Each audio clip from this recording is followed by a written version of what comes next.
Трансерфинг реальностида пространство возможностей деген ұғым бар, яғни мүмкіндіктер кеңістігі, ветка реальности. Дәл қазір, дәл осы реальностьтің тағы да бірнеше нұсқалары осы мүмкіндіктер кеңістігіне шоғырланған. Біз таңдау жасап алдық.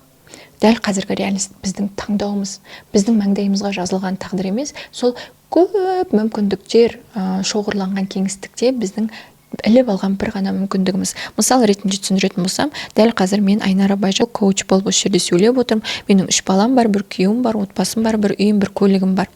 Ал басқа мүмкіндіктер кеңістігінде менің басқа да нұсқам бар. Ол жерде мен мысалы Лондон қаласында тұратын, университетте сабақ беретін, ағылшын тілін еркін меңгерген, немесе ауылдық жерде дәл қазір сиыр сауып отырған, 5 баласы бар ана деген сияқты мүмкіндіктер кеңістігінде менің сан түрлі нұсқаларым бар. Мен осы 3 баласы бар коуч болған Айнараны таңдап алдым. Мен таңдауыма қарай өмір сүріп жатырмын.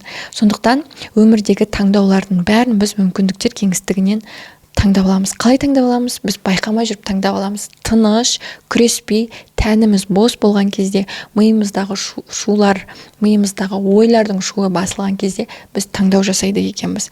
Осы трансерфинг реальностінің осы бір мәнін ұғынып алған адам дұрыс жағдайларға, өміріндегі дұрыс ситуацияларға таңдау жасайды екен.